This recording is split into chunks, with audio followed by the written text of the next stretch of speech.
Channel పద్దు vlogs. ఈరోజు మనం చేయాలనుకున్న వంట ఏంటంటే మనందరం చేయాలనుకున్న వంట ఏంటంటే మోతిచూర్ లడ్డు.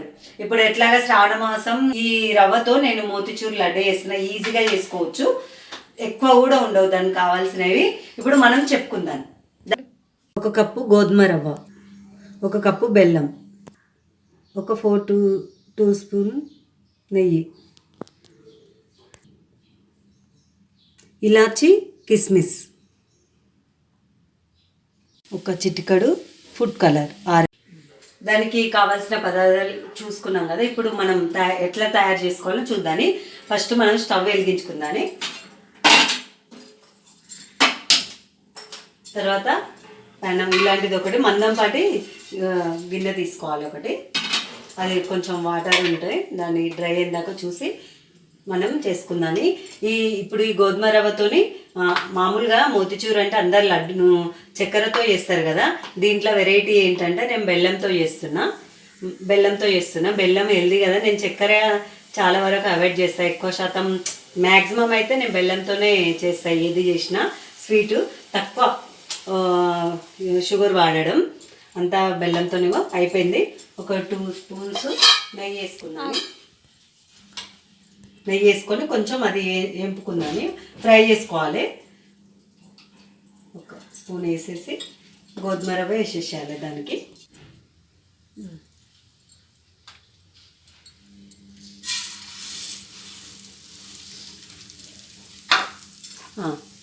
ఇగో వేసుకున్న దాంట్లో ఇప్పుడు మనం కలుపుకోవాలి.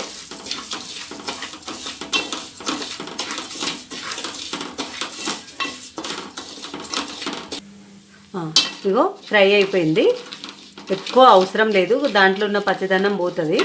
ఇగో అయిపోయింది, దించేసుకుందని. ఇప్పుడు ప్లేట్లు వేసేసుకున్నాం. చూడండి ఎట్లా అయిందో. ఇప్పుడు మళ్ళీ కడాయి పెట్టేసుకున్నా. ఇప్పుడు మనం ఒక ప్లేట్లకు అంతా తీసుకున్నాం కదా. ఇప్పుడు స్టవ్ వెలిగించుకొని మళ్ళీ ప్యాన్ పెట్టేసుకున్నాం. ఇప్పుడు ఎందుకు పెట్టుకున్నాం అంటే రీజన్ ఏంటంటే బెల్లం ఉంది కదా. బెల్లం కొంచెం పాకం రావాలి. పాకం అంటే మరీ పాకం కరగాలి చాలు, అంతే. ఇది మెల్ట్ అయిపోతే చాలు. తక్కువ పెట్టుకొని చేసుకోవాలి. ఇంకా అప్పుడే మెల్ట్ అయితేనే ఉంది. కాకుంటే కొంచెం వాటర్ కూడా వేసుకోవచ్చు. కాకుంటే వాటర్ ఎక్కువ వేసినాం అనుకో లడ్డు తొందరగా చెడిపోతుంది. అందుకనే నేను వాటర్ ఏం వేయట్లేను. ఒక 1 వీక్ ఉంటుంది, అట్లా ఏం తొందరగా ఏం కాదు. జ్యూసీగా ఉంటుంది, బాగుంటుంది మోతిచూరు. అచ్చం మనం మన బూందీతో చేసినట్టే ఉంటుంది. మీరు కూడా ట్రై చేసుకోండి. నేను ఎప్పుడు గణేష్ పండగ చేస్తాను. ఇంకో అయినా చిక్కగానే వచ్చింది, సరిపోతుంది. ఇది ఇంకో వచ్చింది. ఇంకో పాకం చూడండి ఎలా ఉందో, జ్యూసీగా. ఇది లాస్ట్గా చల్లగా అయిపోతుంది. ఆ లోపు మనం ఏం చేద్దామంటే ఇప్పుడు స్టవ్ వెలిగించుకొని మళ్ళీ దాంట్లోనే అదే పెనంలో ఇప్పుడు కొంచెం నెయ్యి వేసుకుందాని, ఒక 2 స్పూను. తర్వాత మనం ఏం చేద్దాని ఇదంతా అందులో వేసుకోవాలి.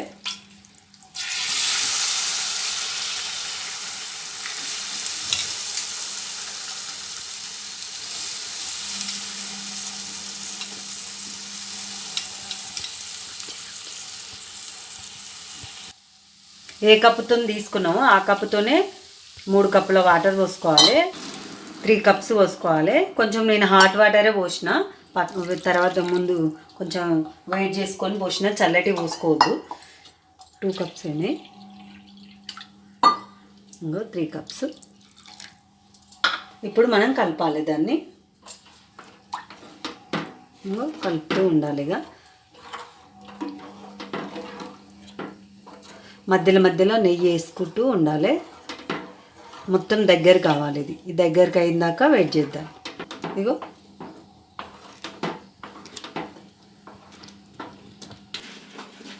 ఒక 5 ఇలాచి ఈ పైన ఉన్నది తీసుకోవాలి. తొక్కు తీసుకొని వేసుకోవాలి. గింజలే మొత్తం వేస్తే అంతా కచ్చపచ్చగా ఉంటుంది. చిన్నపిల్లలు అనేటోళ్ళు ఉంటే తినరు పిల్లలు, అందుకని ఇది విడి వేసుకొని ఇందులో వేసుకొని. ఇగో వచ్చేసింది మొత్తం దగ్గరికి. ఇట్లా అన్నం ఉడికినట్టు ఉడకాలి. మనము ముందుగా ఇట్లా చూసుకోవాలి అసలు ఉడికిందా ఉడకలేదా. ఇంకో ఉడకకుంటే మళ్ళీ బాగుండదు. ఇగో ఇంకా కొంచెం ఉడకాలి. మనము బెల్లం ఎందుకు ముందుగా వేసుకుంటలేమంటే బెల్లం ముందుగా వేస్తే తొందరగా ఉడకదనమాట. ఏదైనా అంతే, ప్రసాదం వండినా అంతే, తర్వాత వేయాలి లాస్ట్లో బెల్లము. అందుకే అన్నంతో పరమన్నం ఉన్నప్పుడు కూడా బెల్లం లాస్ట్లో వేస్తాం. ఇప్పుడు కూడా అంతే. ఇంకా కొంచెం ఒక స్పూను నెయ్యి వేసుకోవాలి. ఒక స్పూన్ నెయ్యి వేసుకున్నాం, కలుపుకుందాం. ఇప్పుడు ఇగో దగ్గరికి అవుతుంది, ఇంకా దగ్గరికి రావాలి. దగ్గరికి అయ్యే లోపు మనం నెయ్యి వేసుకుందాం, అది బెల్లం పాకం వేసుకోవాలి. ఇంకొక 2 మినిట్స్ ఉడకాలి. ఇగో మొత్తం దగ్గరికి అయిపోయింది చూడండి, ఇంత దగ్గరికి అయిపోయింది చూడు. మన అన్నం ఉడికితే ఎట్లా అవుతుందో అలా అయిపోయింది. ఇప్పుడు మనం పాకం పోసుకుందాం. ఇందులో ఏమన్నా డస్ట్ గిట్లు ఉంటే నేను అంతా వడబోసినాక చిక్కగా అయిపోయింది పాకం అంతా మంచిగా. ఇది ఇగో ఇట్లనే పట్టుకోవాలి. పాకం కూడా ఇలానే చేసుకోవాలి. మొత్తం చల్లగా అయింది కాబట్టి ఇంకా కొంచెం గట్టిగా అయింది. ఇంకా చల్లగా అయితే ఇంకా గట్టిగా అయిపోతుంది. ఇగో కలుపుకోవాలి మంచిగా, పూర్తిగా అంతా కలిసేటట్టు కలుపుకోవాలి.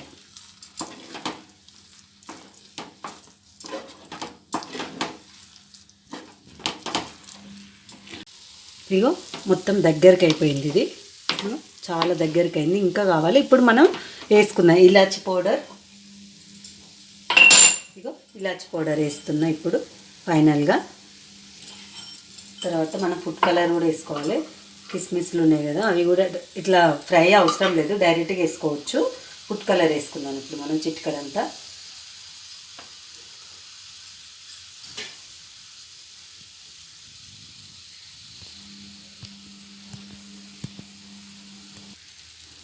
ఫుడ్ కలర్ వేస్తున్నా ఇప్పుడు నేను.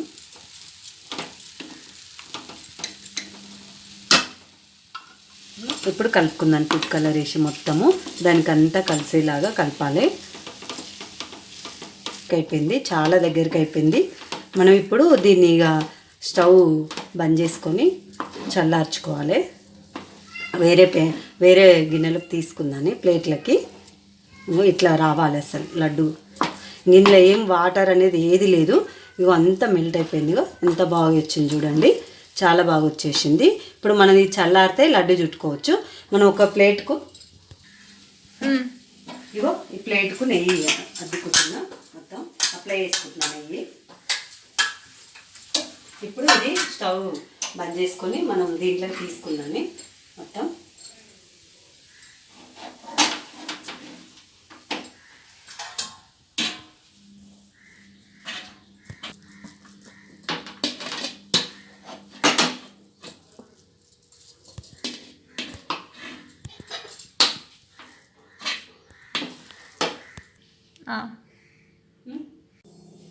ఇంకా ఫస్ట్ కొంచెం నెయ్యి తీసుకోవాలి. తీసుకొని మనం ఉండ చుట్టేసుకుందాని. కాలుతుంది. బెల్లంతోని రవ్వతోని చాలా బాగా వస్తాయి. మనకి ఏ సైజు కావాలంటే ఆ సైజు తీసుకోవచ్చు. అచ్చము అలానే ఉంటుంది మన మోతీచూరు లడ్డు. మోతీచూరు లడ్డు రెడీ అయిపోయింది, జ్యూసీగా. ఇప్పుడు మనం ఎలా ఉందో టేస్ట్ చేసి చెప్తాను. అచ్చం ఎలా ఉందో చూడండి, మోతీచూరు లానే అదే అట్లనే ఉంటుంది. స్వీటు బెల్లం బాగా కుదిరింది, నెయ్యి స్మెల్ చాలా బాగుంది. మోతీచూరు లడ్డు టేస్ట్ చేసి చెప్పాను, చాలా బాగుంది, సూపర్ ఉంది. మీరు కూడా చేసుకోండి నేను చేసిన పద్ధతిలో. మీకు ఎవరైనా చుట్టాలు వచ్చినప్పుడు, ఏమన్నా ఫెస్టివల్ ఉన్నప్పుడు, ముఖ్యంగా అయితే మనం వినాయక చవితికి ఇది నేను కంపల్సరీ చేస్తాను ఎవ్రీ ఇయర్. మీరు కూడా ఈసారి చేసుకోండి. విఘ్నేశ్వరుని పెట్టడానికి చాలా ఇష్టం విఘ్నేశ్వరునికి ఇవి, ఈ మోతీచూరు లడ్డు చేసుకోండి, చాలా బాగుంది. టేస్ట్ చేసినా నేను ఎలా చేసినా కామెంట్ బాక్స్లో కామెంట్ చేయండి. మీరు కూడా చేసుకొని ఎలా కుదిరిందో నాకు కామెంట్ బాక్స్లో కామెంట్ చేయండి. లైక్ చేయండి, షేర్ చేయండి, సబ్స్క్రైబ్ చేసుకోండి. బాయ్ ఫ్రెండ్స్, అందరు బాగుండాలని. బాయ్.